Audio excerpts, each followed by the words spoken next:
The coffee cup trembles in Elena's grip as she brings it to her lips. The liquid is perfectly brewed, rich and dark with just a hint of cream, exactly how she's taken her coffee since medical school. Her rational mind catalogues the impossibilities. No electricity should mean no working coffee maker, no fresh groceries should survive 36 years, no house left empty this long should feel this lived in. She sets the cup down with deliberate care, her damaged nerves making her movements slightly unsteady. The chronic pain from the accident flares in her left shoulder, a constant reminder of everything she's lost. Once, these same hands had performed delicate surgeries, saved lives in emergency rooms across Boston. Now they shake when she's tired, ache when storms approach, betray her when she needs steadiness most. The kitchen stretches before her, frozen in 1987 but somehow alive. Copper pots hang from hooks above a gas stove that should have been disconnected decades ago. A child's drawing is magneted to the refrigerator. A crayon family of 4 stick figures standing in front of a house that looks remarkably like this one. The paper should be yellowed, brittle, but it's pristine white with colors still vibrant. Elena limps closer to examine the drawing. Her left leg, also damaged in the accident, protests with each step on the worn linoleum. The stick figures smile with black crayon dots for eyes. The Whitmores is spelled out in uneven letters across the top in purple crayon. Below the family, someone has written in adult handwriting, forever and always, no matter what. A floorboard creaks overhead. Elena freezes coffee cup halfway to her lips again. The sound comes from directly above, deliberate, like footsteps. But the real estate agent had been adamant that she was getting the only key, that no one had lived here since the family vanished.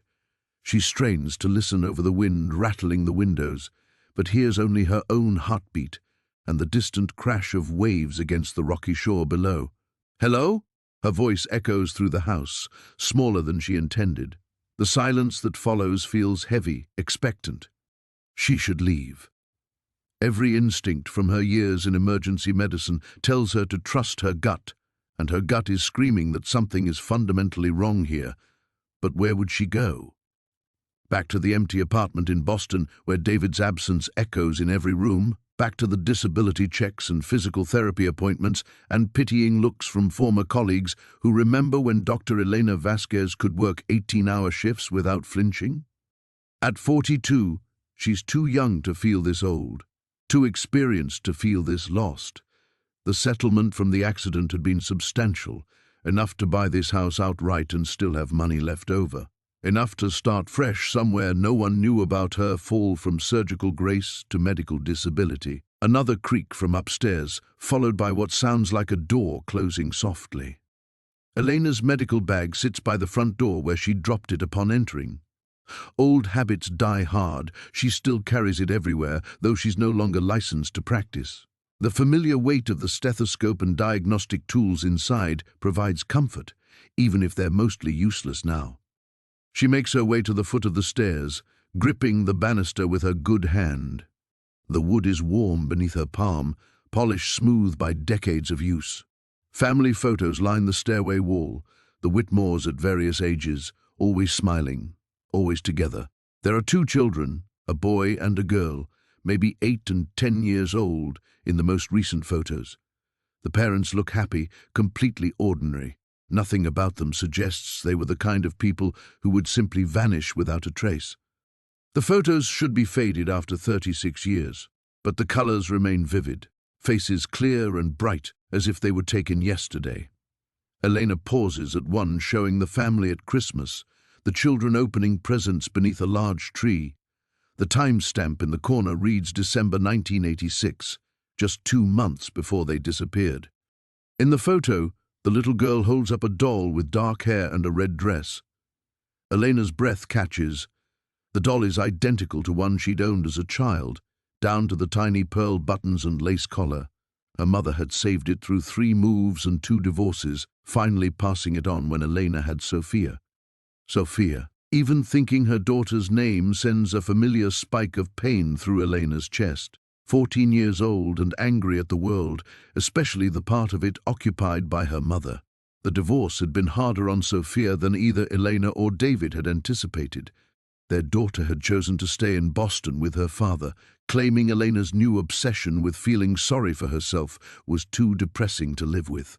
The words had cut deeper than any scalpel ever could.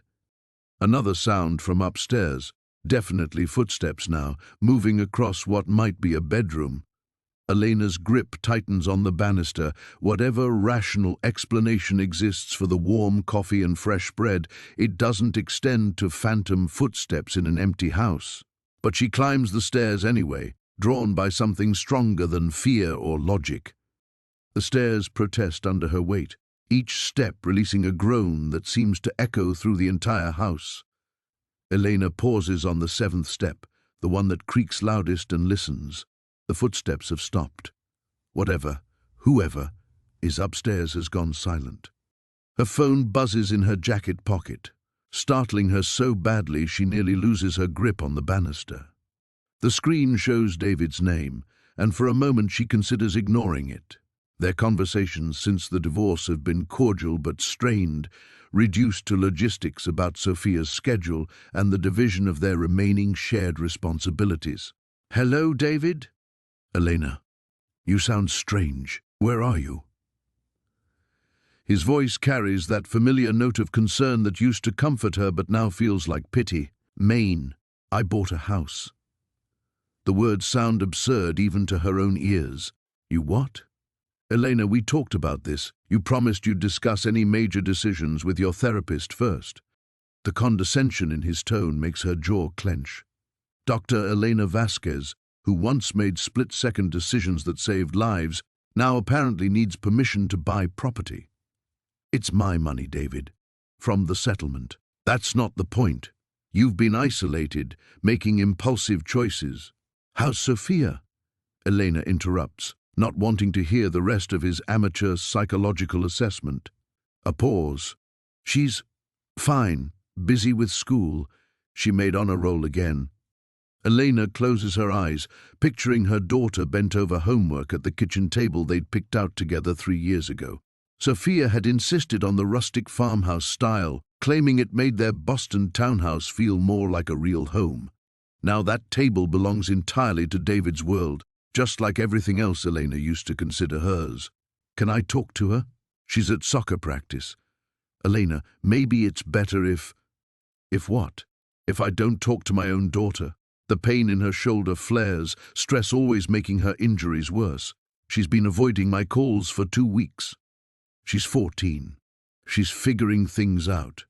This move of yours, it's not going to help. She needs stability right now, not a mother who's having some kind of breakdown in Maine." Breakdown. The word hangs between them like a diagnosis. Elena thinks of her morning routine back in Boston. Wake up at 6 a.m. despite having nowhere to be, take her pain medication with coffee she doesn't taste, attempt physical therapy exercises that remind her of everything her body used to do effortlessly, shower, dress, and then nothing. Hours of nothing punctuated by afternoon talk shows and online job searches for positions that don't require steady hands or the ability to stand for extended periods. "I'm not having a breakdown," she says, though standing in a house that defies logic while defending her sanity to her ex-husband suggests otherwise. "I'm trying to start over, in a place where you don't know anyone." "Elena, you haven't even been to Maine before last week." But that's not entirely true. She'd been to Maine once, as a child, though she'd never mentioned it to David. Her mother had brought her here during one of the separations from Elena's father, a desperate attempt to outrun their problems that had lasted exactly 4 days. Elena remembers the smell of salt air, the sound of waves against rocks, the feeling that she could disappear into the vastness of the ocean and nobody would ever find her. Now, 28 years later, the impulse feels the same. "I have to go, David." "Elena, wait. Dr. Morrison says trauma responses can include..." She hangs up and immediately turns off the phone. Dr. Morrison, her court-mandated therapist, has theories about everything: her chronic pain, her isolation, her inability to process the fundamental changes in her identity. What Dr. Morrison doesn't understand is that Elena processes everything perfectly well. She understands that the accident didn't just damage her body, it revealed how fragile everything she'd built really was. Her career, her marriage, her relationship with her daughter, all of it had crumbled the moment some drunk college kid ran a red light on a Tuesday afternoon in October. Another creak from upstairs, this time accompanied by what sounds like a drawer closing.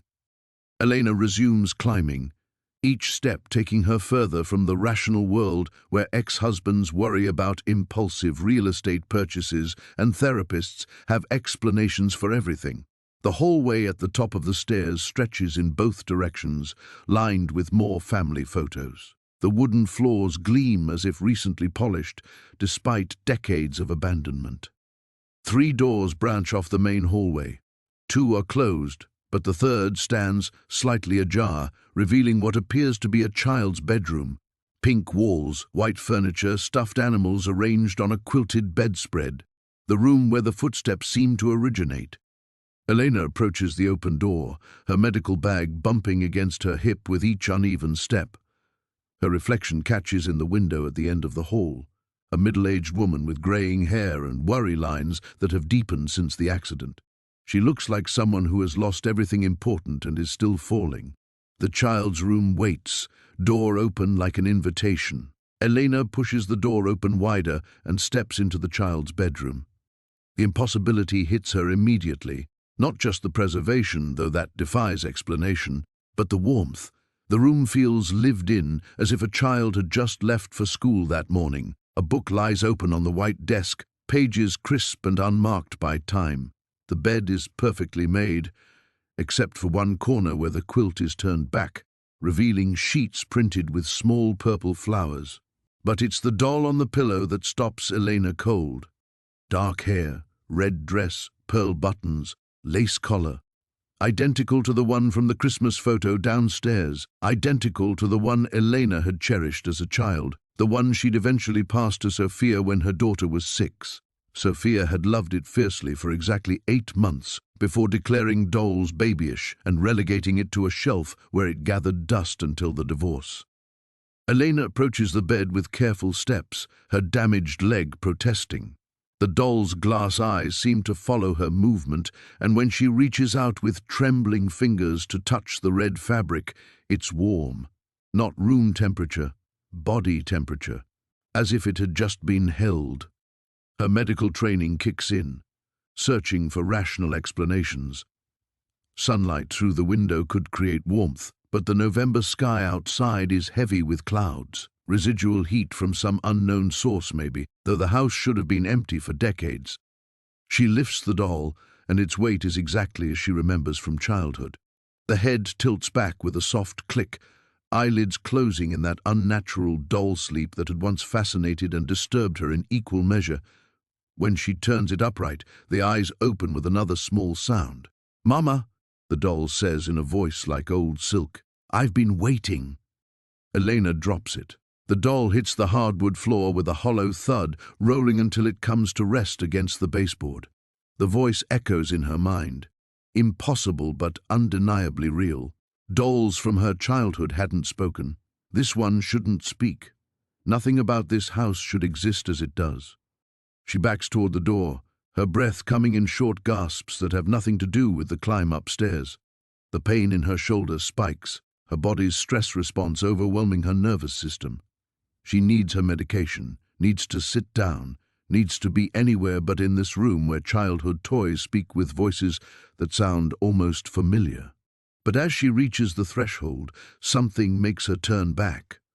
The doll sits upright against the wall, positioned as if someone had carefully arranged it. Its arms rest at its sides, legs stretched out in front, head tilted slightly to one side. The angle is wrong for how it had fallen. Elena is certain of this. Her medical training had taught her to observe details, to notice inconsistencies that others might miss. "Hello, Mama," the doll says again, and this time Elena recognizes the voice. Sophia. At age 6, shy and sweet before adolescence and divorce, had built walls between them. The same tone Sophia had used when presenting Elena with drawings from school, or when asking for one more bedtime story, or when she'd climbed into Elena's bed after nightmares and whispered that she loved her mama most of all. Elena's knees threatened to give out. She grips the doorframe, splinters of white paint digging into her palm. "This isn't real," she whispers, but the words feel hollow. Reality has been negotiable since the accident anyway. Chronic pain had taught her that the body could create experiences that defied logic, that trauma could blur the lines between what was and what felt true. The doll doesn't respond, just sits there with Sophia's 6-year-old voice trapped inside its porcelain throat. Elena forces herself to breathe, to think like the physician she used to be. Hallucinations could be caused by medication interactions, by stress, by the isolation David had mentioned. The warm coffee and fresh bread could have explanations she hadn't considered. Local caretakers, maybe, or some legal complication that meant the house wasn't as abandoned as she'd believed. But the doll had spoken with her daughter's voice from 8 years ago, before everything had fallen apart. She has two choices: leave immediately and drive back to Boston, back to her empty apartment and Dr. Morrison's theories about trauma responses. Admit that David might be right, that she's having some kind of breakdown, and this house is just another symptom of her inability to cope with her changed life.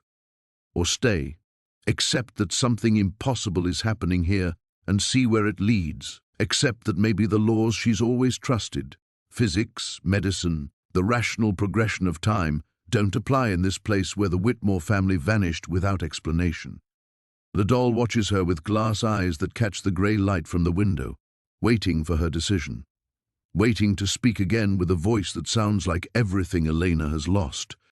Elena remains frozen in the doorway, her grip on the frame so tight her knuckles have gone white. The doll stares back at her, and in the silence that follows, doubt crashes over her like the waves against the rocks below. "I'm losing my mind." The thought arrives with crystalline clarity, bringing a strange kind of relief. Madness has parameters after all. Symptoms that can be catalogued, medications that can be prescribed, treatments that follow evidence-based protocols. Dr. Morrison has prepared her for this possibility, warned her that isolated individuals with chronic pain and recent trauma sometimes experience auditory hallucinations, especially when removed from familiar environments. She could call David back, admit he was right, pack her single suitcase, drive the rental car to Boston, check herself into McLean Hospital for a 72-hour psychiatric hold, let them adjust her medications, increase her therapy sessions, create a safety plan for managing her episodes. Accept the label that's been lurking at the edges of every medical appointment since the accident. Patient exhibits signs of psychological instability following traumatic injury. The doll's dress rustles softly, though no breeze stirs the air in the room. "No," Elena whispers, backing further into the hallway. "No, no, no." But even as she retreats, part of her mind catalogues the impossibilities with clinical precision. The house's preservation, the warm coffee, the fresh bread, the footsteps. And now this, a child's toy speaking with her daughter's voice, moving when it shouldn't move, existing in defiance of everything she understands about reality. Either the world has gone insane, or she has. The statistics heavily favor the latter. Elena stumbles down the hallway, past the family photos that seem to watch her progress with knowing eyes. Her leg gives out halfway to the stairs, sending her sideways against the wall. The impact jolts her shoulder, and she cries out as pain radiates down her arm. The sound echoes through the house like an accusation. This is what happens when you run away, she thinks. This is what happens when you buy a house on impulse, because you can't stand the emptiness of your real life. She slides down the wall until she's sitting on the hardwood floor, cradling her injured arm against her chest. The prescription bottle in her pocket presses against her hip. OxyContin, prescribed for breakthrough pain but increasingly used for breakthrough everything. She could take 2 pills instead of 1, take 3, let the pharmaceutical fog roll in and muffle the sharp edges of whatever's happening to her mind. Through the walls, she can hear the ocean, relentless, eternal, indifferent to human suffering or human delusions. The Whitmores had heard these same waves before they vanished. Had they also found impossible things in their house? Had they also stood at the crossroads between accepting madness and accepting magic? Elena's phone vibrates against her leg. Probably David calling back. Probably Dr. Morrison if David had made good on his threats to contact her treatment team. They would have protocols for this situation, emergency interventions for patients who make erratic decisions and then stop answering their phones.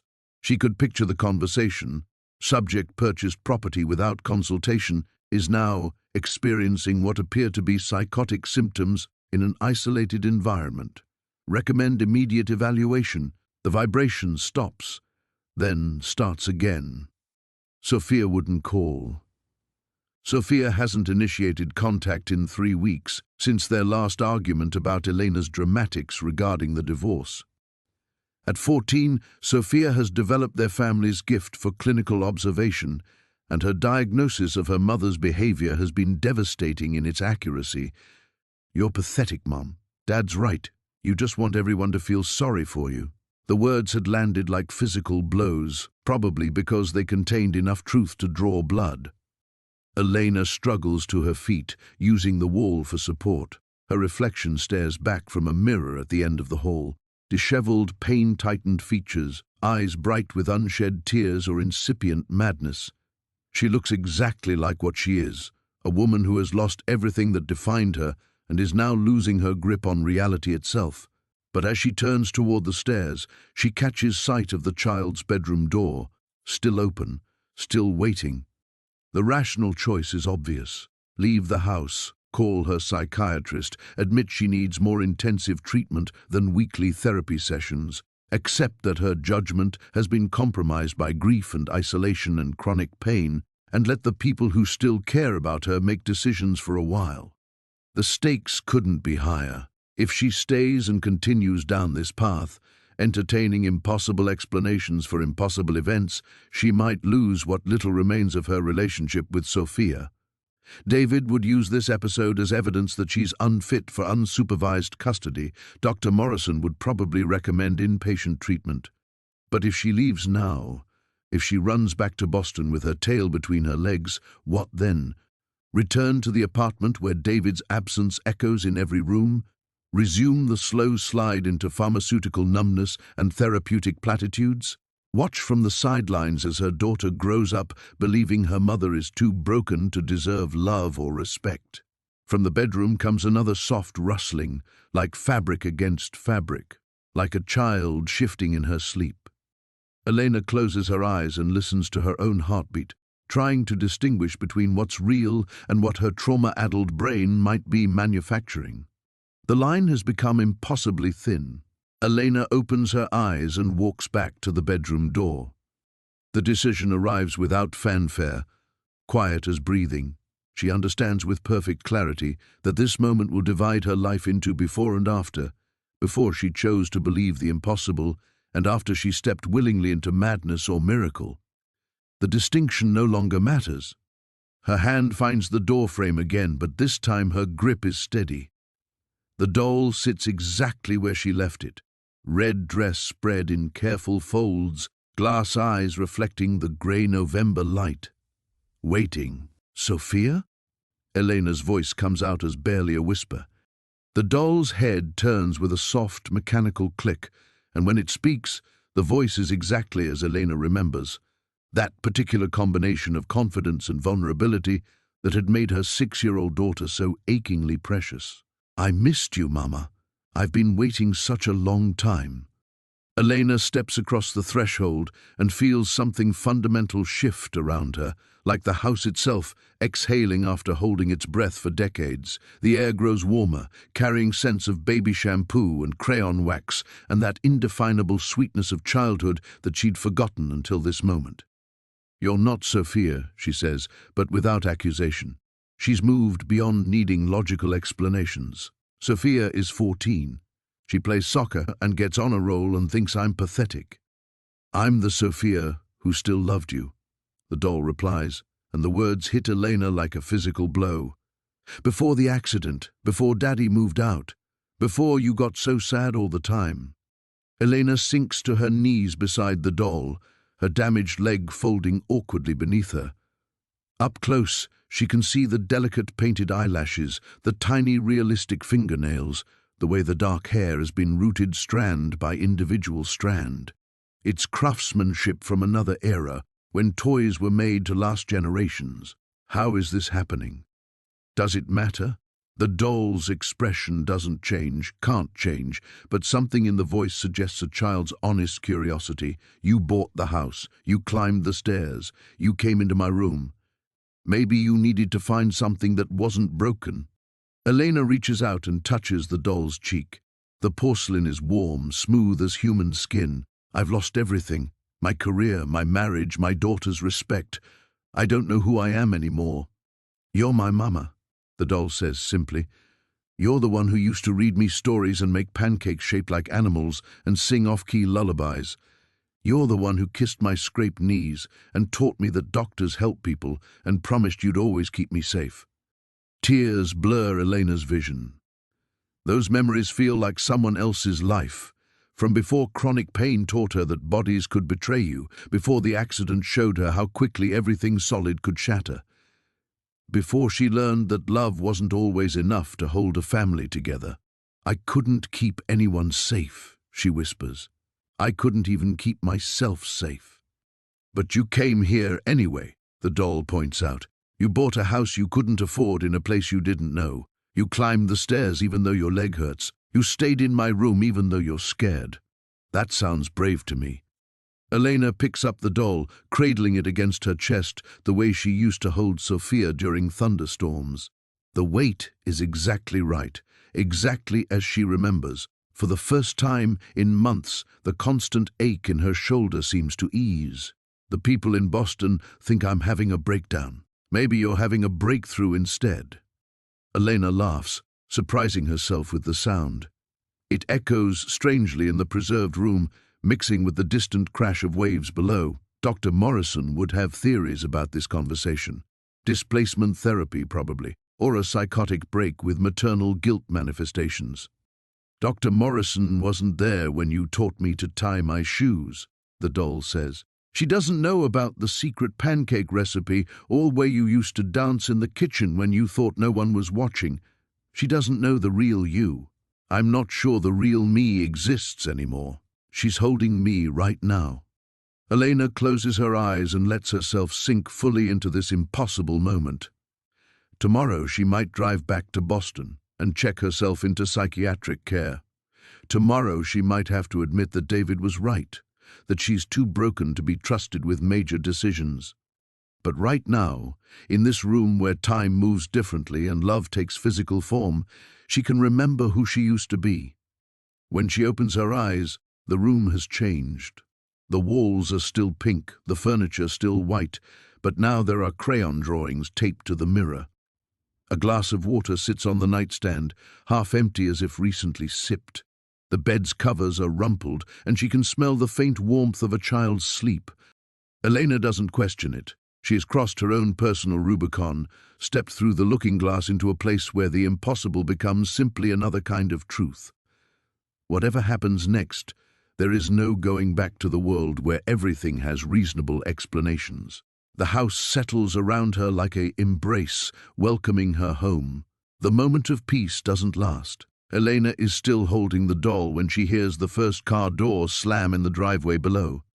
Through the bedroom window, she sees a black SUV parked beside her rental car. The vehicle looks official, purposeful in a way that makes her stomach clench. Two figures emerge, a woman in a dark coat and a man with the rigid posture of someone accustomed to being obeyed. "Mama?" The doll's voice carries a note of concern that seems impossible from porcelain lips. "Someone's coming." Elena's phone buzzes insistently in her pocket. David's number. She lets it go to voicemail, but the damage is already done. Whoever these people are, they're here because someone called them. Because someone decided she needed intervention. Heavy footsteps echo through the downstairs rooms. Professional voices discussing protocol and assessment procedures. Elena recognizes the terminology from her own medical training: welfare check, potential psychiatric emergency, subject may be experiencing acute dissociative episode. Dr. Vasquez?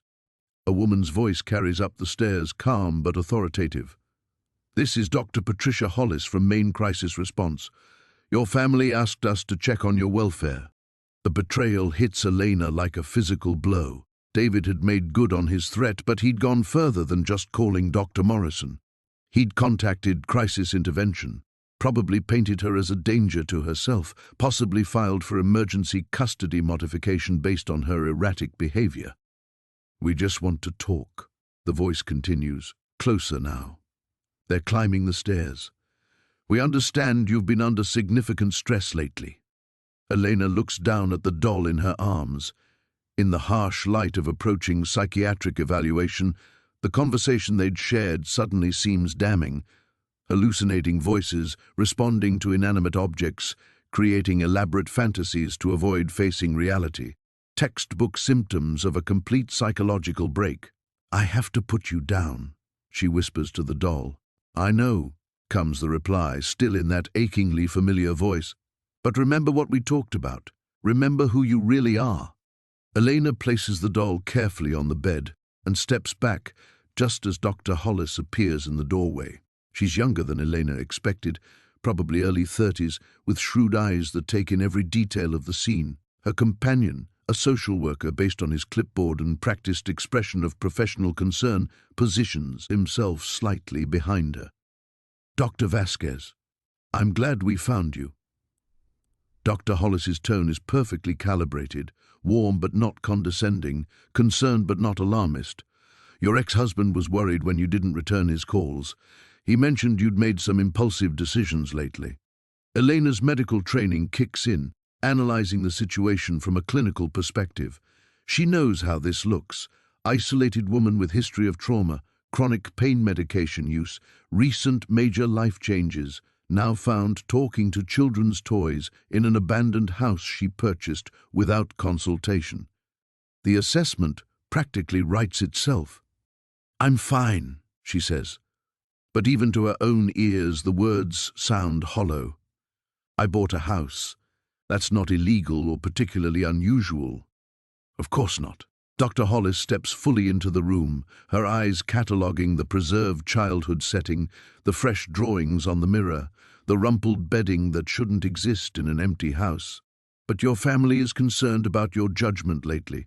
They mentioned some concerning behaviors, such as isolating yourself, making significant financial decisions without support, expressing feelings of hopelessness. The social worker consults his clipboard. Your daughter mentioned you've seemed disconnected from reality lately. The phrase hits Elena like a slap. Sophia had said that, had probably used those exact words when David called to gather ammunition for this intervention. Her own daughter had testified against her mental stability. What my daughter sees as disconnection from reality, I call disconnection from a life that was slowly killing me, Elena says carefully. I resigned from a job that had become impossible due to my physical limitations. I ended a marriage that was making both parties miserable. I bought a house in a place where I might find some peace. None of those actions suggest psychiatric instability. Dr. Hollis nods, as if she's heard this defense before. Of course, but we understand you've been under the care of a psychiatrist for trauma-related issues. Are you current on your medications? The question is a trap, and Elena knows it. If she admits to adjusting her dosages, taking extra pain medication to cope with stress, skipping antidepressants that made her feel numb, it will be noted as evidence of poor judgment. If she claims perfect compliance, they'll want to know why her behavior has been so erratic despite treatment. I'm managing my health appropriately, she says. Behind Dr. Hollis, the social worker is photographing the room with his phone. Documentation for whatever report they'll file, evidence of the fantasy world Elena has supposedly created to escape her problems. But as his camera captures the crayon drawings on the mirror, Elena notices something that makes her breath catch. The newest drawing, one that wasn't there when she first entered the room, shows a simple house by the ocean, and walking toward the front door, sketched in a child's careful hand, are two figures, a woman with dark hair and a small girl reaching up to hold her mother's hand. Elena forces herself to remain still as the social worker continues documenting the room, his camera flash illuminating corners that seem to shift in the artificial light. The drawing of the woman and child grows more detailed with each photograph, as if the act of observation is somehow feeding its existence. "Dr. Vasquez, we'd like you to come with us for a brief evaluation," Dr. Hollis says, her tone remaining carefully neutral. "Your ex-husband has expressed concerns about your ability to care for yourself in this isolated environment." The words hang in the air like a diagnosis Elena isn't ready to accept. She understands the subtext perfectly. David is building a case for supervised custody, using her impulsive house purchase and geographic isolation as evidence of deteriorating judgment. Every word she speaks now will be analyzed, recorded, transformed into clinical terminology that reduces her to symptoms rather than a person. "And if I refuse?" Elena asks. "Then we'll need to discuss alternative arrangements." The social worker looks up from his phone, and Elena catches something in his expression that suggests this isn't entirely voluntary. "Dr. Vasquez, your daughter is asking for you. She's quite worried." The mention of Sophia cuts deeper than any clinical assessment could. Elena pictures her daughter fielding phone calls from David, listening to adult conversations about her mother's mental state, carrying the burden of worry that should never fall on a 14-year-old's shoulders. The familiar guilt wells up. She's failing Sophia again, just as she failed her during the worst months after the accident, when pain medication turned her into a stranger in her own body. "Sophia called you herself?" Elena's voice betrays more than she intends. Dr. Hollis exchanges a glance with her colleague. "She's been staying with your ex-husband since you left Boston. She expressed concern about some of the last conversations you had together." Elena's chest tightens. Those final arguments with Sophia play on repeat in her mind. Accusations about attention-seeking behavior, dramatic exits, choosing self-pity over parental responsibility. Her daughter's words had been devastating precisely because they echoed Elena's own worst fears about herself. Behind the crisis team, Elena notices something that makes her breath catch. The bedroom door is slowly swinging closed, as if moved by an unseen hand. Through the narrowing gap, she glimpses the doll on the bed, its glass eyes seeming to track the movement of the adults in the room. "I need a moment," Elena says, stepping toward the door, "to collect my things." "Of course." Dr. Hollis's professional smile doesn't reach her eyes. "We'll wait downstairs. But Dr. Vasquez, please don't make this more difficult than it needs to be. We're here to help." As their footsteps retreat down the stairs, Elena pushes the bedroom door fully closed and leans against it. The sudden silence feels profound, broken only by the distant crash of waves and the old house settling around her. She's trapped between impossible choices: submit to psychiatric evaluation and risk losing what little remains of her relationship with Sophia, or fight the assessment and confirm their suspicions that she's lost touch with reality. "They want to take you away." The doll's voice emerges from the growing shadows, smaller now, tinged with fear. "They think I'm having delusions," Elena whispers back, aware of how this conversation would sound if overheard. "They think you're a symptom." "Maybe I am. Does that make this less real?" Elena slides down the door until she's sitting on the floor, her injured leg stretched awkwardly in front of her. The question cuts to the heart of everything she's been avoiding. Even if this house and its impossible preserved moments are products of her fractured psyche, they've given her something she hasn't felt in months, a sense of being needed, of being the mother Sophia once loved unconditionally. Her phone buzzes with a text from David. "Crisis team will bring you to Portland General for eval. Sophia wants to see you when you're ready. We all love you, Elena. Let them help." The kindness in his words hurts worse than anger would. David isn't her enemy. He's genuinely worried about her welfare, probably feels guilty about their divorce, wants her to get better for everyone's sake. Even Sophia's harsh words had come from a place of frustrated love, a teenager's desperate attempt to shock her mother back to emotional availability. Elena types and deletes a dozen responses. What could she possibly say that wouldn't sound like further evidence of deteriorating judgment? "I'm fine" would be dismissed as denial. "I found something important here" would confirm their worst fears. "I need more time" would be seen as avoidance. Instead, she pockets the phone and approaches the bed where the doll waits. In the fading afternoon light, its features seem softer, more human. The painted smile holds secrets. Elena isn't sure she's ready to understand. "If I go with them, will you still be here when I get back?" "That depends," the doll replies, "on whether you believe I should be." Outside, car doors slam with growing impatience. Voices discuss protocols for uncooperative subjects. Time is running out, and Elena must choose which version of herself she's willing to fight for: the rational doctor who recognizes psychiatric symptoms, or the grieving mother who has found something worth protecting in this house where impossible things take root and grow. Elena rises from the floor with deliberate slowness, her decision crystallizing with each movement. The voices below have grown more urgent. She hears radio chatter, the unmistakable sound of backup being called. They're not just crisis counselors anymore, they're preparing for forced intervention. "I won't let them take me," she says to the doll, her voice steadier than she feels. "Not yet. Not until I understand what this place is trying to tell me." She moves to the window and peers through the lace curtains.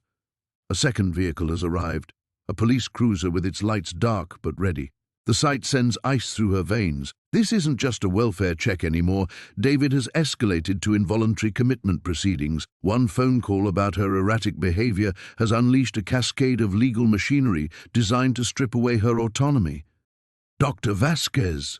Dr. Hollis calls from downstairs, her professional patience wearing thin. "We need to discuss your options. Please come down voluntarily." The word voluntarily rings hollow when surrounded by law enforcement. Elena knows the script from here. Initially, cooperative consultation becomes mandatory evaluation, becomes 72-hour psychiatric hold, becomes custody battle with her medical license under review. She's seen colleagues destroyed by similar spirals, their careers ended by single moments of professional judgment being questioned. But as she backs away from the window, Elena notices something that stops her cold.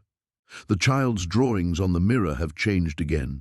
The simple house by the ocean now shows smoke rising from the chimney, warm light glowing in the windows, and in the foreground, a woman and child are no longer walking toward the house. They're running away from shadowy figures pursuing them. "The house is trying to warn you," the doll says, its voice urgent now. "It knows what they want to do." Elena's medical training wars with the evidence of her senses. Hallucinations don't typically provide coherent warnings about external threats.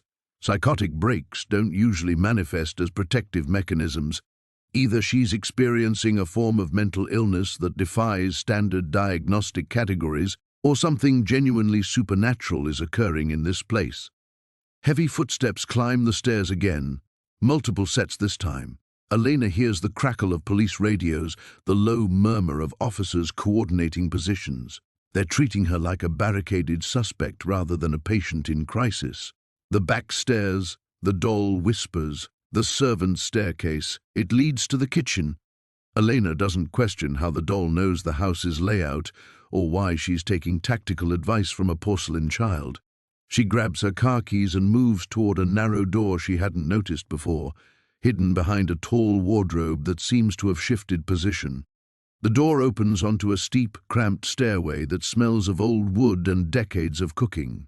Elena begins her descent, her injured leg protesting each step. Behind her she hears Dr. Hollis calling her name, then the sharp bark of police commands when they discover the empty room. The narrow stairs deposit her in the kitchen, where the afternoon light slants through windows, overlooking the rocky coastline.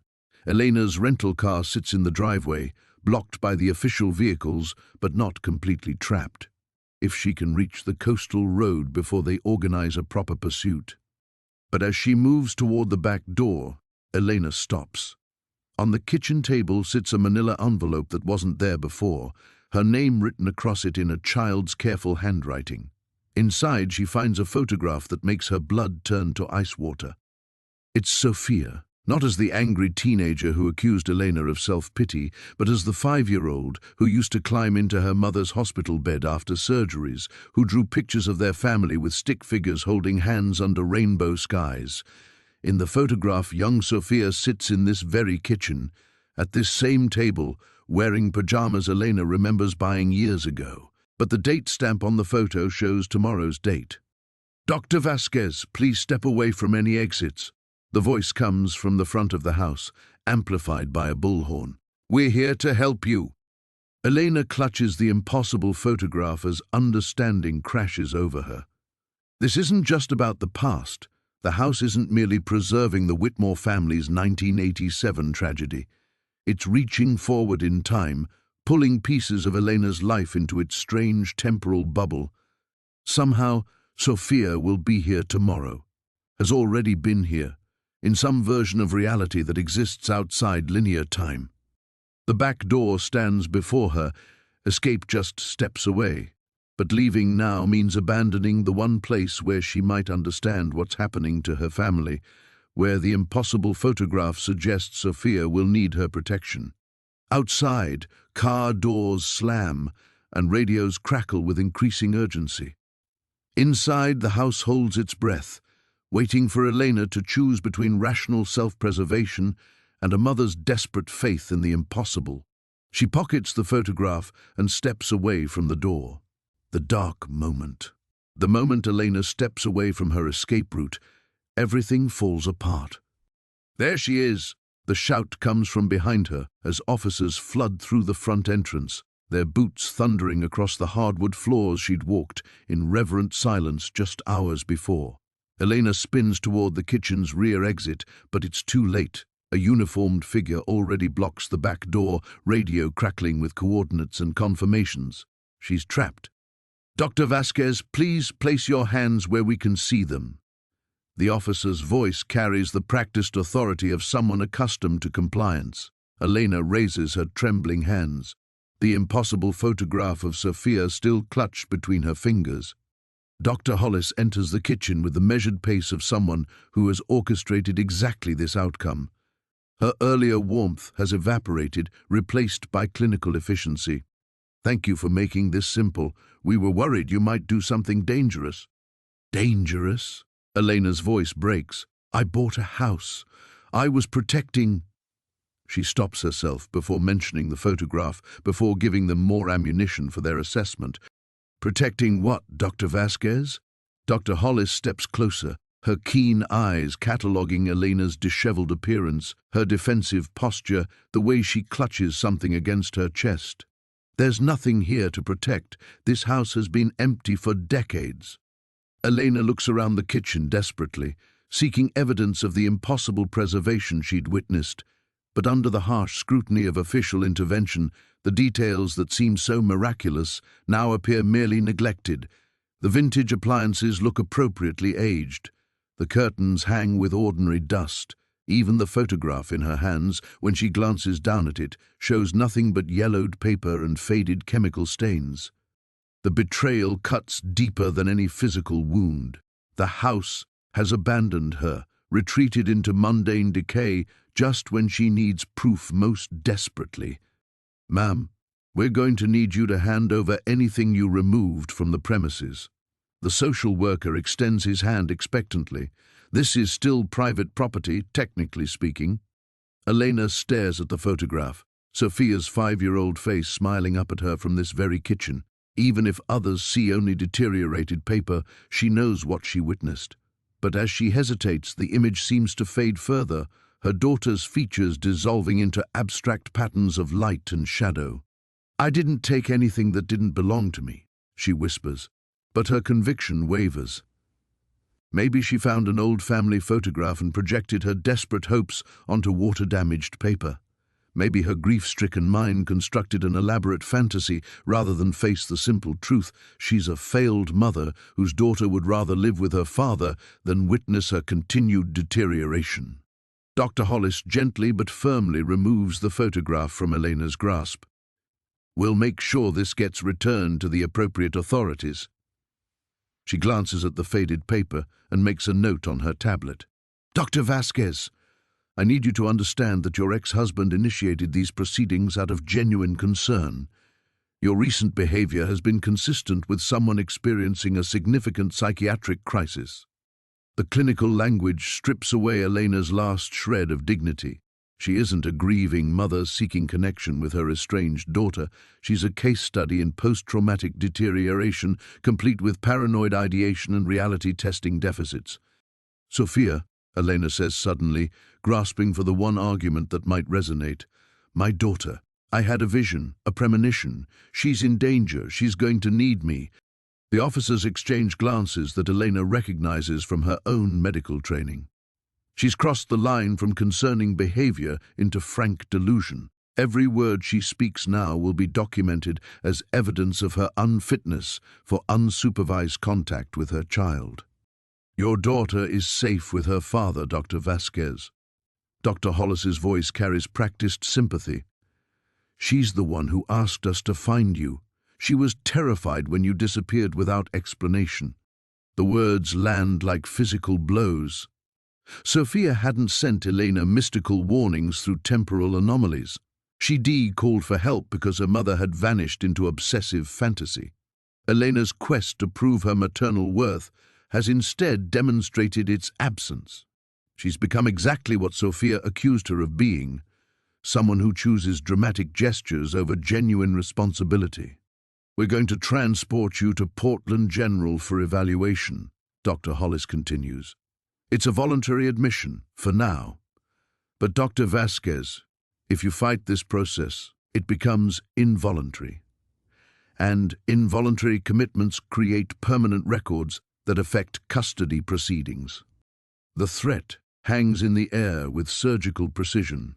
Submit to psychiatric evaluation and maintain some hope of eventual reconciliation with Sophia, or resist and lose her daughter forever to legal documentation of maternal unfitness." Elena's shoulders slump as the fight drains out of her.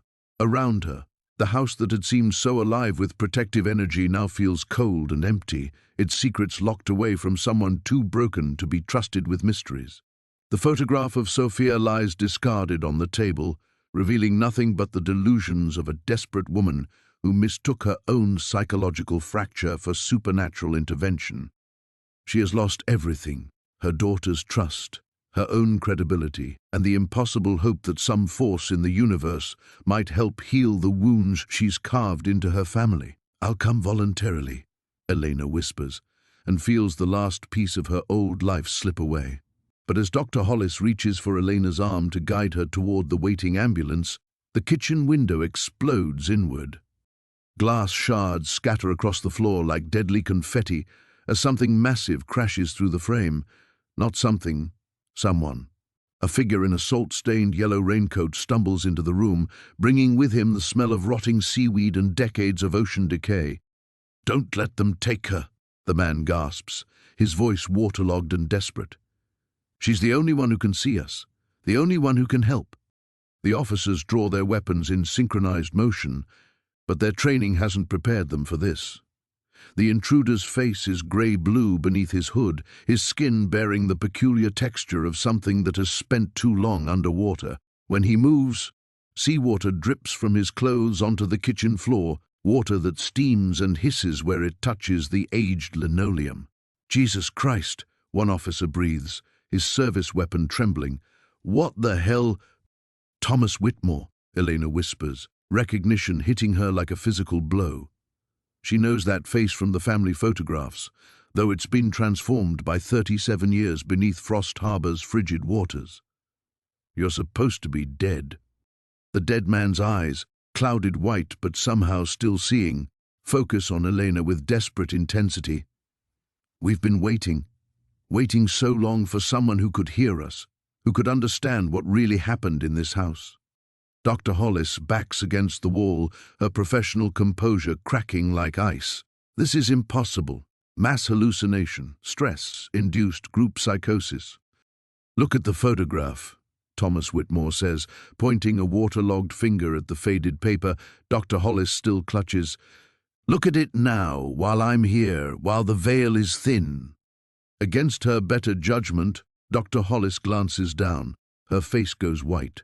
The paper in her hands no longer shows abstract stains and chemical decay. It clearly depicts a young girl sitting in this kitchen, yesterday's newspaper spread on the table beside her, wearing clothes that shouldn't exist in any 1987 photograph. Sophia, Elena breathes. She was really here, will be here.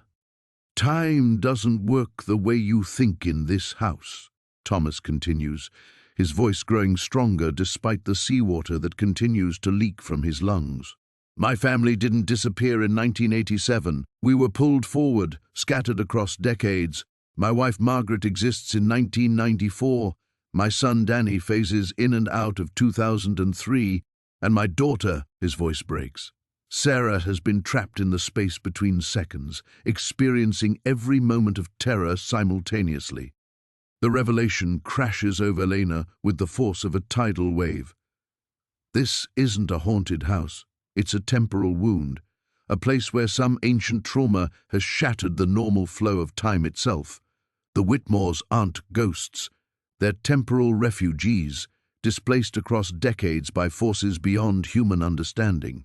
The doll, Elena says suddenly. Sarah. She's been trying to warn me.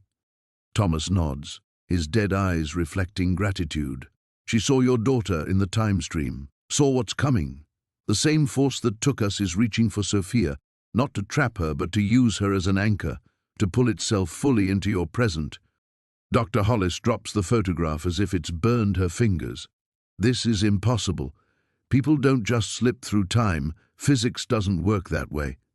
Neither does a child's doll speaking across decades, Elena snaps, her scientific worldview reorganizing itself around impossible new data. But I heard her. We all did, didn't we? The officers lower their weapons slowly, their rational training warring with undeniable evidence. One of them pulls out his phone and begins filming, though Elena suspects the camera will capture nothing but an empty kitchen and a group of adults apparently talking to themselves. What do you need from me? Elena asks Thomas. What can I do to help your family? The ritual that created this temporal fracture, it can be reversed. But it requires someone from the present timeline, someone with both the will and the knowledge to act. My daughter chose you, Dr. Vasquez. You understand loss. You know what it means to fight for your child against impossible odds. Elena looks around the kitchen at the stunned faces surrounding her. Minutes ago, these people had viewed her as a delusional woman requiring immediate psychiatric intervention. Now they stand witness to revelations that shatter every assumption about reality's nature. But more importantly, Elena finally understands the truth about herself. She isn't broken or delusional. She's exactly what this situation requires. A mother desperate enough to believe the impossible, skilled enough to act on complex information, and stubborn enough to fight cosmic forces if necessary. For the first time in months, Elena feels the surgeon's steady confidence returning to her hands. Tell me what needs to be done, she says to the dead man. And tell me how to save my daughter. Thomas Whitmore's waterlogged form steadies against the kitchen counter, leaving wet handprints that gleam with an otherworldly luminescence. The fracture began with Margaret's desperation, he says, his voice gaining clarity as if speaking the truth somehow restores him. Our daughter was dying, leukemia, back when treatment options were limited. Margaret found something in the basement of this house, carved into the foundation stones, symbols that promised to stop time itself, to preserve what was most precious before death could claim it. Elena feels her medical training engage, the familiar rhythm of differential diagnosis. But something went wrong with the ritual. Margaret succeeded too well. Instead of stopping time for Sarah's illness, she shattered time entirely, created cascading temporal fractures that trapped our entire family across different decades. Thomas's dead eyes find Elena's, and now it's spreading. Each time someone with strong emotional trauma enters this house, the fractures widen. Dr. Hollis, her psychiatric training warring with impossible evidence, speaks carefully. You're saying Elena's presence here has somehow accelerated this phenomenon? Her grief resonates with the original wound, Thomas confirms. But that's also what makes her uniquely qualified to heal it. The ritual requires someone who understands loss but hasn't yet surrendered to it. Someone who still fights. Elena looks at the officers, whose weapons now hang useless at their sides. One of them, a young woman with sergeant stripes, steps forward. Dr. Vasquez, I've seen enough impossible things in this town to know we're not dealing with standard procedure here. What do you need from us? The question transforms everything. Elena realizes she's not facing this alone anymore. These people, thrust into impossibility alongside her, have become involuntary allies. Time, Elena says, her surgeon's command voice emerging for the first time in months.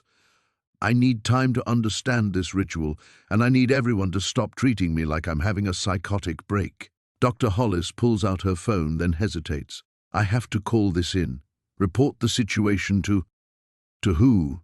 Elena interrupts. What department handles temporal fractures? Which government agency specializes in families scattered across decades? She gestures at Thomas's impossible presence. We're in uncharted territory. Standard protocols don't apply. The sergeant nods grimly. Doc's right. This goes up the chain. We'll have federal agencies swarming the place within hours, probably turn it into some classified research site. While my daughter remains in danger, Elena adds, her maternal instincts crystallizing into fierce determination. Thomas, show me these basement symbols. I need to understand exactly what Margaret did. As Thomas leads them toward a door Elena hadn't noticed before, Dr. Hollis grabs her arm. Elena, Dr. Vasquez, I need you to understand what you're asking. If I don't report your psychiatric evaluation, if I support this investigation, I'm putting my own career at risk. Elena meets her gaze steadily. You saw the photograph change. You heard Sarah's voice through the doll.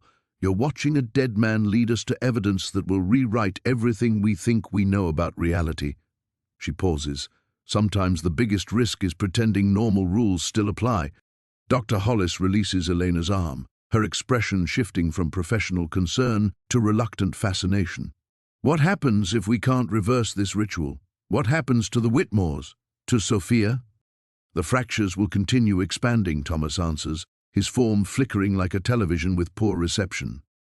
Eventually, this entire region will exist outside normal time. People will age randomly, sometimes rapidly, sometimes not at all. The past and future will bleed together until causality itself breaks down. Elena's hands clench into fists, her chronic pain forgotten in the face of this cosmic emergency. For months, she's felt powerless against her family's dissolution, helpless to heal wounds she'd helped create. But this is a problem that requires precisely her combination of medical knowledge, desperate motivation, and willingness to attempt the impossible. How long do we have? She asks. Sophia enters the time stream tomorrow at 3:17 p.m., Thomas says with terrible certainty. That's when the fracture will either heal or tear completely open. We have less than 24 hours. The sergeant checks her watch. It's already past 6 p.m. That's not much time for whatever this is going to require.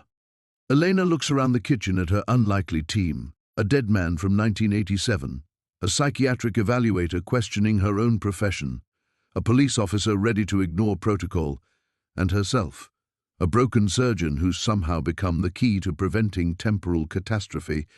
Then we don't waste any more time, Elena says, feeling strength flow back into her voice. Show me the basement. Show me what Margaret Whitmore did and how we're going to undo it. For the first time since her accident, Elena feels like herself again, not the failed mother or broken surgeon, but the physician who once held human hearts in her hands and refused to let them stop beating. The basement door opens onto darkness so complete it seems solid. Thomas's waterlogged form descends first, his footsteps squelching against wooden stairs that creak with decades of accumulated moisture. Elena follows, her surgeon's hands trailing along the damp stone walls for guidance, while Dr. Hollis and Sergeant Martinez bring up the rear with flashlight beams that barely penetrate the oppressive blackness. The symbols are carved directly into the foundation, Thomas explains, his voice echoing strangely in the confined space. Margaret found them when she was searching for anything, prayers, rituals, folk remedies that might save Sarah's life. She thought they were Native American healing marks. Elena's feet touch the basement floor, and immediately she feels it, a thrumming vibration that resonates through her bones, like standing too close to massive machinery. The chronic pain that has plagued her since the accident suddenly intensifies, then inexplicably vanishes entirely. What were they actually? Much older, Thomas says grimly. This house was built on a site where time has always been unstable. The symbols aren't healing marks, they're warnings, instructions for containing something that should never be unleashed. Dr. Hollis's flashlight beam finds the far wall, and she gasps. Carved into the ancient stone are intricate patterns that seem to writhe and shift in the moving light. They're not quite geometric, not quite organic, something that suggests mathematical precision twisted into forms that hurt to look at directly. Jesus, Sergeant Martinez breathes. How long have these been here? Centuries, maybe longer. Thomas approaches the wall, his dead fingers tracing patterns that pulse with faint bioluminescence at his touch. Margaret didn't understand what she was invoking. She only knew that the symbols promised to stop time, to preserve what was precious. When your child is dying, you don't question miracles. Elena steps closer, her medical training analyzing the carvings like surgical diagrams.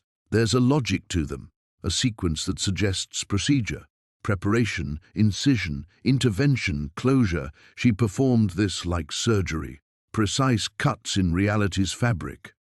And like any surgery, it requires equally precise reversal, Thomas confirms. But the ritual demands a sacrifice. Margaret offered herself, thinking her life was a fair trade for Sarah's survival. She didn't realize the magic would take our entire family instead, scattering us across time while leaving the temporal wound bleeding. Dr. Hollis moves her flashlight across the symbols, and Elena notices something that makes her stomach clench. The patterns, they're not complete. Look at the lower section. Thomas nods gravely. Margaret's ritual was interrupted. She collapsed during the final phase, leaving the temporal fracture only partially sealed. It's been slowly tearing wider ever since, reaching across decades for energy to sustain itself. Sophia, Elena whispers, understanding flooding through her like ice water. It's not trying to trap her, it's trying to feed on her temporal energy to complete the original ritual, which would permanently anchor the fracture, Thomas confirms. Turn this entire region into a temporal maze where past, present, and future exist simultaneously. Your daughter would become the keystone holding causality together, conscious, aware, but unable to age or die or escape. Sergeant Martinez lowers her flashlight, her voice tight with professional control masking personal terror. What exactly are you asking Dr. Vasquez to do down here? Elena answers before Thomas can speak, her surgeon's instincts recognizing the solution with crystalline clarity. Complete Margaret's ritual, but in reverse. Use the symbols to close the temporal wound instead of expanding it. She looks at Thomas's flickering form. But it still requires a sacrifice, doesn't it? Thomas's expression carries centuries of accumulated grief. Someone has to anchor the reversal, someone willing to trade their place in the normal time stream to restore everyone else's. Margaret tried to sacrifice herself, but the magic took our whole family instead. The reversal needs someone who chooses their fate clearly, with full understanding of the cost. Dr. Hollis steps between Elena and the carved wall.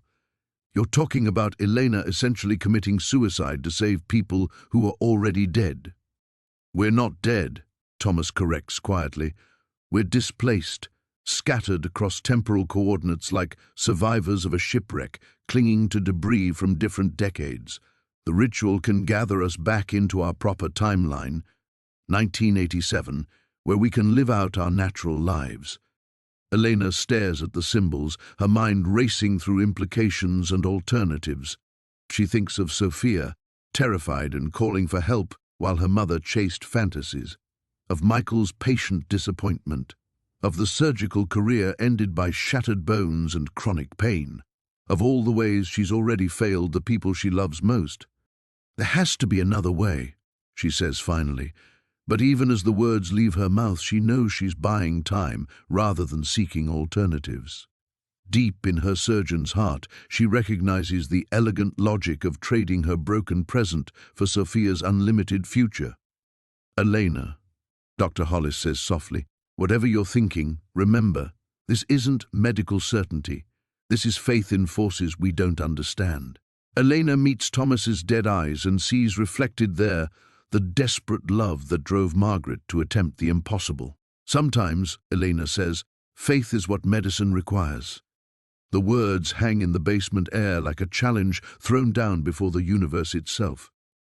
Elena steps closer to the carved wall, her surgeon's hands steady despite the magnitude of what she's contemplating. The symbols pulse with that strange bioluminescence, responding to her proximity as if recognizing a willing participant. "Walk me through it," she says to Thomas, her voice carrying the same calm authority she once used in operating rooms.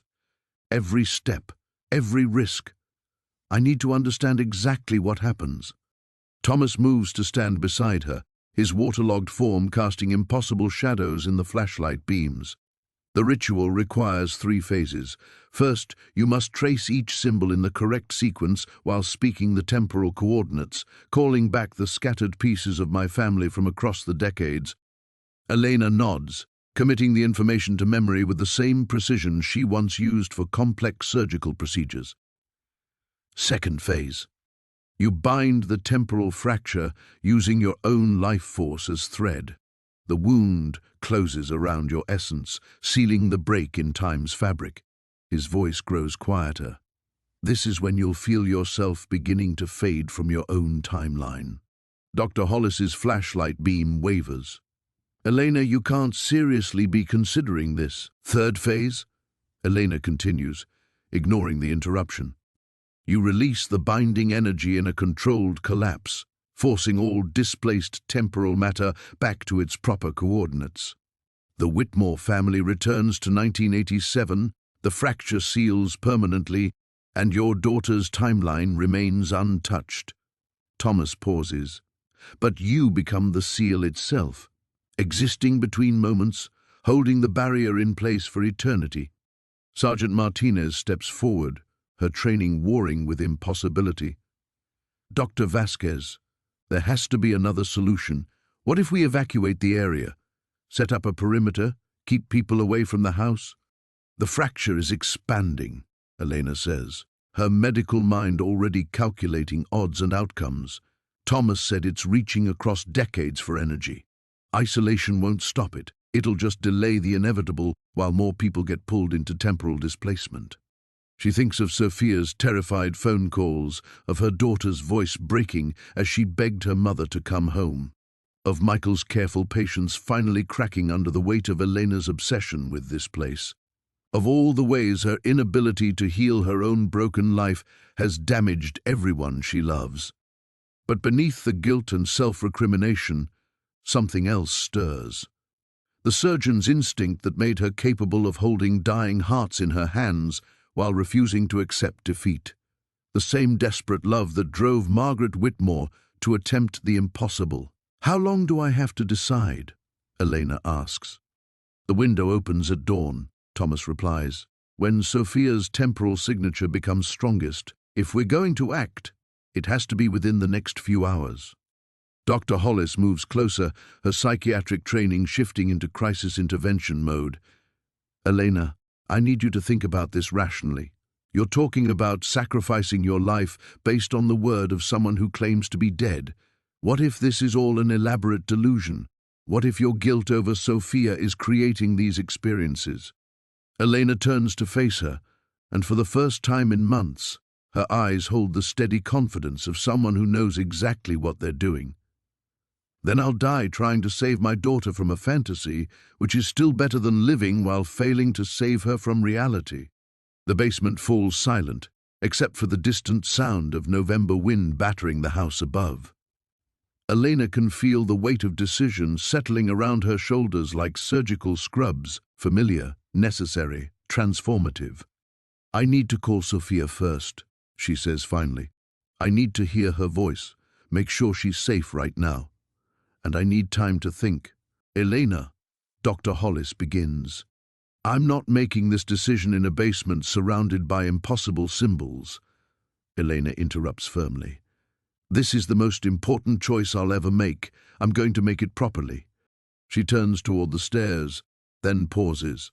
"Thomas, if I do this, if I choose to complete the ritual, will my family remember me, or do I just disappear from their timeline entirely?" Thomas's expression carries infinite sorrow. Memory is the one thing temporal magic can't touch. They'll remember you exactly as you were, exactly as you chose to be in your final moments. The question is what kind of memory you want to leave them. Elena nods, understanding flooding through her with surgical clarity. This isn't just about saving Sophia or healing the Whitmores or sealing temporal fractures. This is about choosing, finally, to be the mother and woman she always meant to be, even if that choice costs her everything. She climbs the basement stairs with steady steps, leaving the impossible symbols pulsing behind her in the darkness. Above, her phone waits with Sophia's number, and beyond that, the most important decision of her life. For the first time since her accident, Elena feels like herself again, not broken, not diminished, but exactly who she needs to be when everything depends on her steady hands. Elena reaches the kitchen and immediately grabs her phone, her hands trembling as she dials Sophia's number. The device feels impossibly heavy, weighted with the knowledge that this might be their last conversation. Behind her, she hears the others emerging from the basement, their footsteps careful and deliberate in the sudden quiet. Sophia's voice carries such relief that Elena's heart clenches. "Oh my God, I've been so worried. Dad said you went to Maine and then we couldn't reach you and—" "Baby, listen to me," Elena interrupts, her surgeon's calm masking the storm inside her chest. "Are you safe right now? Are you home with Dad?" "Yes, we're both here." "Mom, what's wrong? You sound strange." Elena closes her eyes, memorizing the sound of her daughter's voice, alive, present, safe in her own timeline. "I need you to know that I love you, that everything I've done, every mistake I've made since the accident, it was never because you weren't the most important thing in my world." "Mom, you're scaring me. What's happening?" Through the kitchen window, Elena sees the first grey hints of dawn creeping across the horizon. Time is running out, and the choice she's avoided making crystallizes with surgical precision. She thinks of Margaret Whitmore, driven by the same desperate maternal love to attempt the impossible. "I'm fixing something that's broken," Elena says softly, "something that threatened to hurt you. And I need you to promise me that whatever happens, you'll remember that your mother fought for you until the very end." "Elena," Dr. Hollis's voice cuts through the conversation, "there's something else, something Thomas didn't tell us." Elena turns, phone still pressed to her ear, and sees Thomas's form flickering more violently now, as if dawn's approach is destabilizing his temporal anchor. His expression carries a guilt that transcends death. "What?" Elena demands. "The ritual. It doesn't just require sacrifice," Dr. Hollis says, her psychiatric training recognizing deception even in the impossible. "It requires willing surrender to madness. The person performing it has to genuinely believe they deserve to die." Margaret didn't just offer her life. She convinced herself she was worthless, that her family would be better off without her. Thomas's form wavers. The temporal magic feeds on self-destruction. It can only accept sacrifice from someone who truly believes they have nothing left to live for. Elena feels the phone slipping from nerveless fingers as understanding crashes over her. The ritual isn't just demanding her death, it's demanding her complete psychological surrender. She would have to embrace every failure, every moment of inadequacy, every way she's disappointed the people she loves, and let that self-hatred power the magic that seals the fracture. "Mom? Mom, are you there?" Sophia's voice rises from the dropped phone. Elena stares at Thomas's guilty expression and realizes this is why Margaret's ritual went wrong. She'd tried to sacrifice herself while still fighting to live, still believing in her worth as a mother and wife. The magic had rejected her partial surrender and taken the whole family instead. "You want me to die hating myself," Elena says, her voice deadly quiet. "You want me to believe I'm worthless so the magic will accept my sacrifice." "It's the only way the ritual works," Thomas admits. "But Elena, you have to understand, in 1987, my mother was already convinced she was failing us. The magic just amplified what she already believed about herself." Elena thinks of the months since her accident, the chronic pain, the ended surgical career, the slow dissolution of her marriage, the growing distance from Sophia, all the ways she's already been convincing herself that her family would be better off without her broken presence in their lives. The ritual isn't asking her to become something she isn't. It's asking her to embrace what she's already becoming. No. The word emerges with surgical precision, cutting through the basement's lingering influence and the house's temporal manipulation. Absolutely not. She retrieves her phone, Sophia's worried voice still calling through the speaker. "Baby, I'm here. I'm okay. And I'm coming home." "Elena, you don't understand," Thomas pleads, his form growing more frantic. "If you don't complete the ritual, Sophia will be pulled into the fracture today. She'll become lost between moments, conscious but trapped forever." Elena meets his desperate gaze with the steady confidence of someone who's just remembered who she really is. "Then I'll find another way, because I'm not a failed mother who deserves to die. I'm a surgeon who saves lives, and that includes my own." The house around them shudders as if responding to her defiance. The temporal fracture, sensing its chosen sacrifice's refusal to cooperate, begins reaching for the energy it needs through more direct means. Windows start bleeding light from other decades, and Elena can feel the building itself becoming unstable. Her phone buzzes with a text from Sophia. "Mom, something weird is happening here. The clocks are all running backward." Elena's blood turns to ice as she realizes the fracture isn't waiting for evening. It's pulling Sophia into the time stream right now. The temporal fracture's hunger hits like a physical blow, and Elena feels reality buckle around her. Through her phone, Sophia's voice becomes distorted, stretching across impossible distances. "Mom, the house is shaking, and Dad can't see me anymore." "Sophia!" Elena's surgeon instincts explode into action. She spins toward Thomas, her voice cutting through dimensional chaos with surgical authority. "You said the ritual requires willing self-destruction. What if I choose willing self-sacrifice instead?" "That's not how—" Thomas begins, but Elena's already moving, her medical mind recalculating variables with desperate precision. "Listen to me," she commands, grabbing Dr. Hollis's shoulders. "The fracture feeds on temporal energy, right? It doesn't care where that energy comes from, it just needs enough power to seal itself." Dr. Hollis's eyes widen with understanding. "Elena, no. My surgical career, my marriage, my life in Boston." Elena's voice carries the steady calm of someone making the hardest diagnosis of her career. "What if I sacrifice those instead of my life? What if I choose to stay here in 1987 and rebuild everything from scratch?" The house groans around them, temporal energies swirling like a hurricane. Through her phone, Elena hears Michael's voice joining Sophia's. "Elena, if you can hear this, our daughter is fading." Elena makes the choice that will define the rest of her existence. She places her hands on the basement cymbals, feeling them burn against her palms with temporal fire.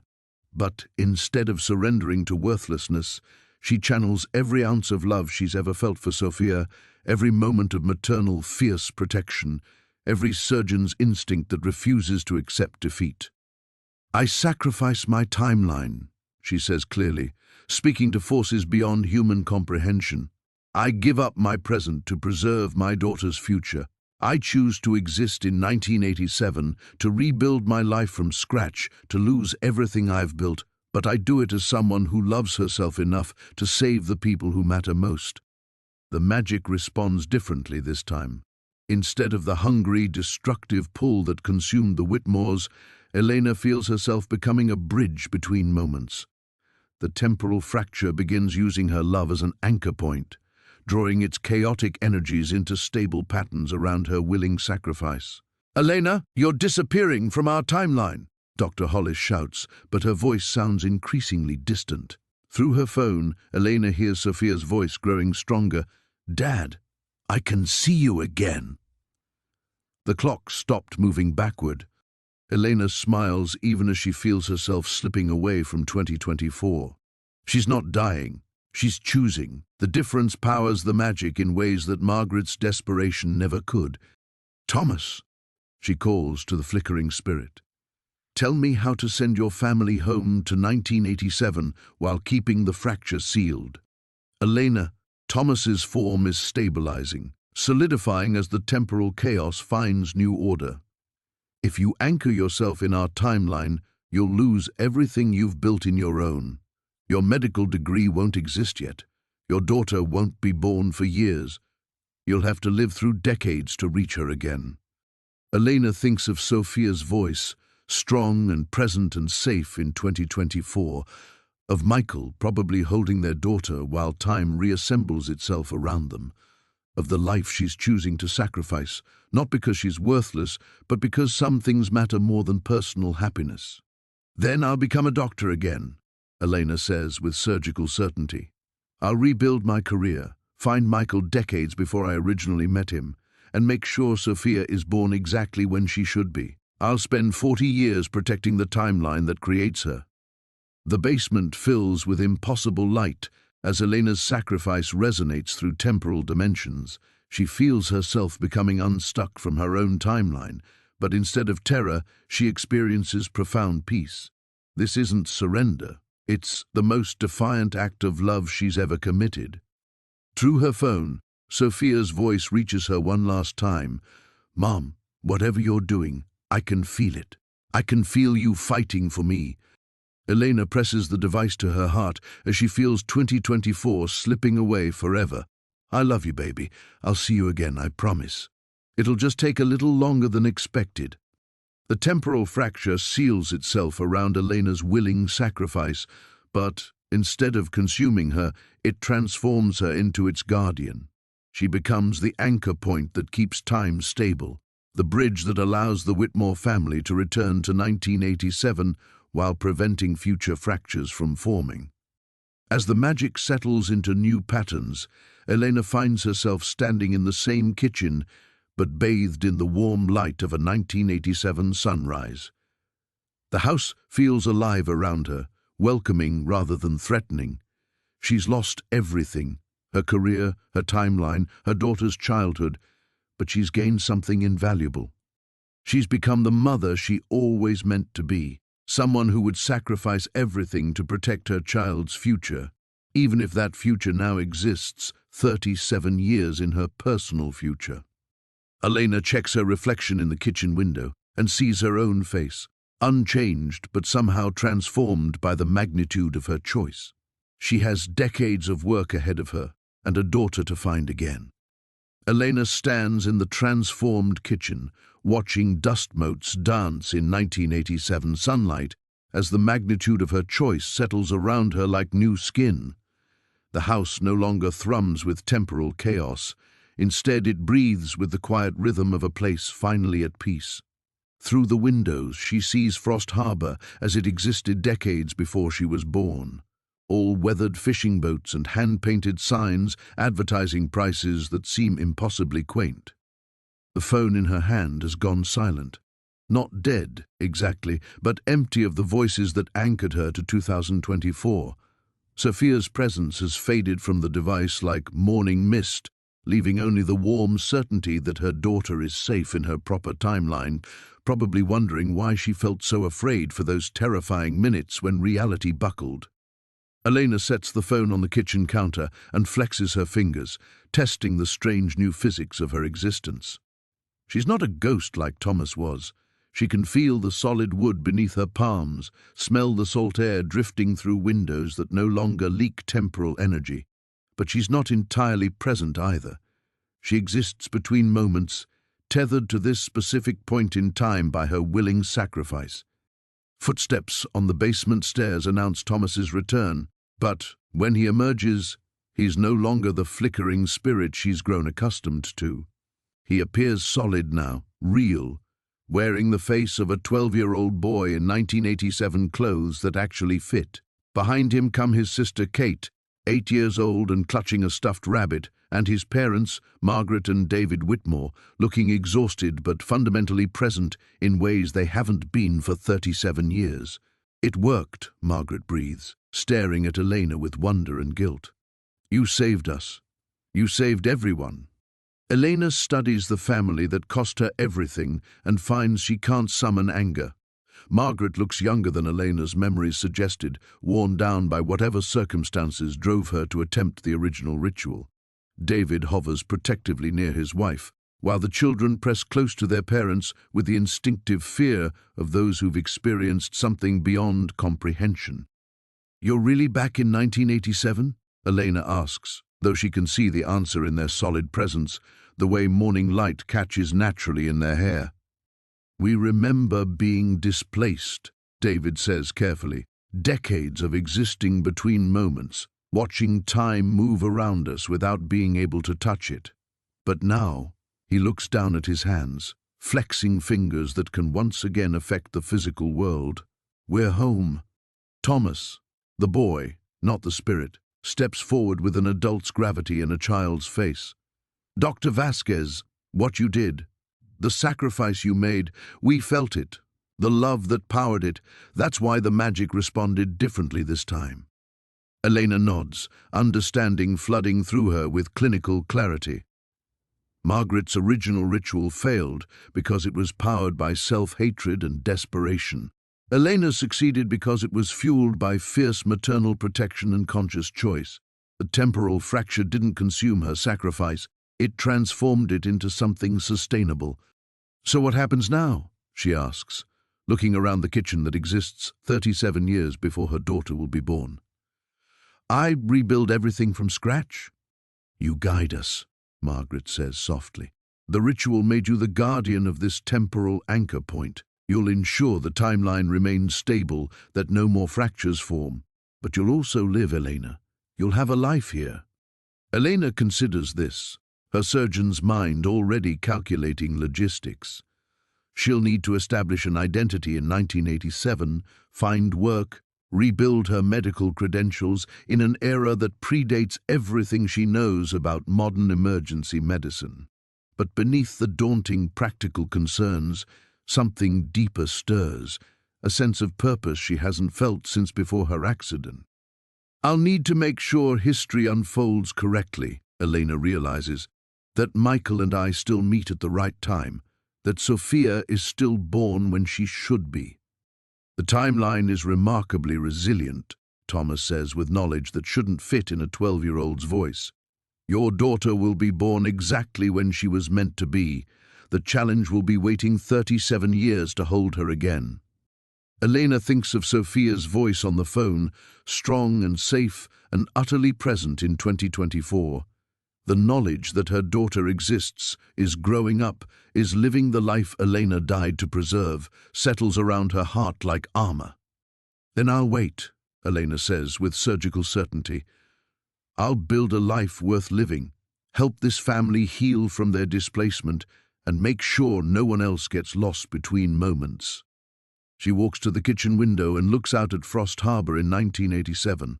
Somewhere in this timeline, Michael is a young man who hasn't yet learned he wants to be a father. Somewhere in the future that Elena will now live toward, Sophia is growing up safe and loved. Elena has lost everything she built in 42 years of life. But she's gained something invaluable, the absolute certainty that she became exactly the mother she was meant to be. The work begins now. Elena expected to dream of loss that first night in 1987, but instead she wakes to sunlight streaming through windows that no longer whisper with temporal echoes. The Victorian house holds its breath around her, solid and present in a way that feels miraculous after days of existing between moments. She sits up in the guest room bed, the same room where she first discovered Thomas's belongings, and finds herself changed in ways that have nothing to do with time travel. The chronic pain that has shadowed her for months is gone, not masked or managed, but genuinely absent, as if her sacrifice burned away more than just her timeline. She flexes her hands experimentally and feels the steady precision that once made her a gifted surgeon. The temporal magic didn't just transport her, it healed her, gave her back the physical capability she thought she'd lost forever. Downstairs, she finds Margaret Whitmore in the kitchen, preparing breakfast with the careful attention of someone still amazed by the ability to affect the physical world. The woman looks up as Elena enters, and for a moment neither speaks. They are bound now by shared understanding of what motherhood can demand. "How do you feel?" Margaret asks, setting down her spatula. "Different," Elena answers honestly. "Lighter somehow. Like I've been carrying weight I didn't realize was there." Margaret nods with recognition. "I spent 37 years believing I'd failed my family. Being displaced between moments felt like punishment I deserved. But watching you sacrifice everything, not from worthlessness but from love, it changed how I see my own choices." Elena pours herself coffee from a percolator that belongs entirely to 1987 and finds comfort in the ritual's simplicity. "We're both different mothers than we were a week ago. David's already talking about starting over here in Frost Harbor," Margaret continues. "The children remember being displaced, but it feels more like a strange dream now. We could build something real here, help you establish yourself in this timeline." Through the kitchen window, Elena watches David and Thomas working in the garden, the 12-year-old boy moving with natural energy that speaks of genuine childhood rather than spectral observation. Kate plays nearby, her laughter carrying on salt air that smells of possibility rather than temporal fracture. "I'll need documentation," Elena says, her practical mind engaging with the challenge ahead. "Medical credentials, a social security number that exists in 1987. I can't rebuild my career without proof I exist." Margaret's smile carries conspiratorial warmth. David worked in records management before everything happened. He has ideas about creating documentation that will stand up to scrutiny. And Frost Harbor's hospital is small enough that they value competence over bureaucracy. Elena feels something shift inside her chest. Not loss, but anticipation. She's starting over, but not from nothing. She has knowledge spanning decades, surgical skills honed by years of emergency medicine, and the absolute certainty that comes from having made the most important choice of her life.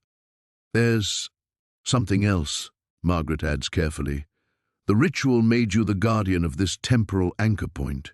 You'll be able to sense if other fractures threaten to form. This house will be your responsibility, but also your sanctuary." Elena walks through rooms that once trapped a family between moments and finds them transformed into simple living spaces. The photographs on the walls show Margaret's family as they should be, present and solid, captured in normal time. The children's toys feel like toys rather than temporal anchors. The house has become what it was always meant to be, a home. "I'll learn," Elena says with surgical confidence. "I've spent my career adapting to impossible situations. This is just another kind of emergency medicine." That evening, Elena stands on the Victorian's wraparound porch, watching sunset paint Frost Harbor in shades of gold and crimson. Somewhere in this timeline, Michael is a young man working toward becoming the father she'll need him to be. Somewhere in the future, she'll live toward one careful day at a time. Sophia is growing up loved and protected, probably never knowing that her mother rewrote reality to ensure her safety. Elena pulls out her phone, still connected to her original timeline, still warm with the echo of Sophia's voice. She could call, could hear her daughter's laugh across 37 years of temporal distance, but she doesn't. Some bridges are meant to be crossed slowly, with intention and patience. Instead, she simply speaks to the salt air. "I'm here, baby. I'm building something beautiful, and I'll be ready when it's time to find you again." The Victorian house settles around her with the satisfied sigh of architecture, finally at peace. Elena has become something new, not just a mother, not just a doctor, but a guardian of time itself. She has 42 years of life experience and 37 years of future to protect. Tomorrow, she'll begin rebuilding her medical career in an era of medicine she only knows from textbooks. She'll establish herself in this community, create the foundation for a life that will eventually encompass everything she's sacrificed. Tonight, she simply stands guard over the timeline that holds her daughter's future and finds that responsibility feels like coming home, the new beginning. 3 months have passed since Elena chose love over loss, and the rhythm of 1987 has become as natural as breathing. She wakes each morning in the Victorian house that no longer holds secrets, checks her garden where she grows herbs that would be exotic in this decade, and walks to Frost Harbor Community Hospital, where Dr. Elena Martinez, her carefully constructed 1987 identity, has become indispensable to the emergency department. The documentation David Whitmore crafted proved flawless. Elena's medical knowledge, filtered through the lens of what was possible in 1987, made her seem like a gifted physician ahead of her time rather than a woman displaced from the future. She introduces techniques for trauma management that won't be standard practice for years, explains them as innovations rather than memories, and watches her colleagues embrace methods that will save lives decades early. "Dr. Martinez, we need you in trauma too," calls Nurse Peterson, and Elena responds with the same surgical precision she brought to 2024. But something is different now, the weight of proving herself, of compensating for chronic pain, of fighting against a body that betrayed her. All of that is gone. She moves through medical crises with the fluid confidence of someone who has made peace with her capabilities. The Whitmore family has flourished in ways that seem miraculous to anyone who knew them during their displacement. Margaret works as a librarian, her careful attention to detail serving her well in organizing information rather than manipulating time.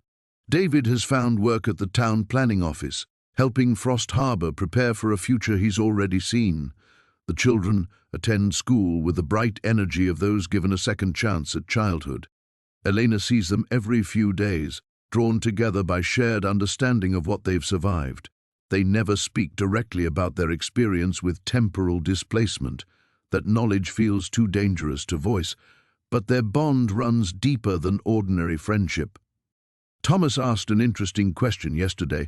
Margaret mentions during one of their weekly coffee meetings. They sit in the Victorian's kitchen, now warm with natural light and the comfortable clutter of daily life.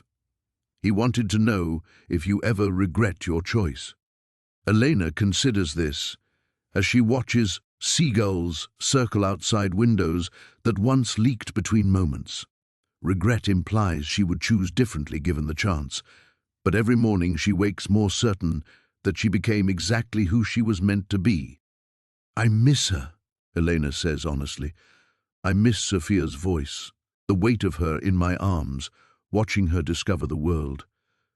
But I don't regret ensuring she has a world to discover safely." The phone on her kitchen counter, the same device that once connected her to 2024, has become silent. Elena keeps it charged through some combination of temporal magic and stubborn hope, but she no longer expects to hear Sophia's voice. Some connections transcend communication. Instead, Elena has learned to feel her daughter's presence in unexpected ways. When she saves a child's life in the emergency room, she senses Sophia's approval across decades. When she laughs at David's terrible jokes or helps Margaret organize the library's new filing system, she feels her daughter's joy in her mother's happiness. Dr. Sarah Hollis exists somewhere in this timeline, probably finishing medical school, decades away from the psychiatric practice that will eventually lead her to study temporal anomalies. Michael is out there too, a young man who doesn't yet know he wants to be a father. Elena has crafted careful plans to ensure their paths cross naturally when the time is right, that Sophia will be conceived exactly when she should be. But those future moments feel less urgent now than they once did. Elena has discovered something unexpected in 1987. She likes the life she's building. She enjoys the slower pace of medicine in this decade, the way hospitals function like extended families, the satisfaction of establishing herself in a community that values her contributions. "I've been thinking about the house," Elena tells Margaret, "about what it means to be its guardian. And Elena looks around the kitchen where she first discovered Thomas's spirit, where she made the choice that redefined her existence.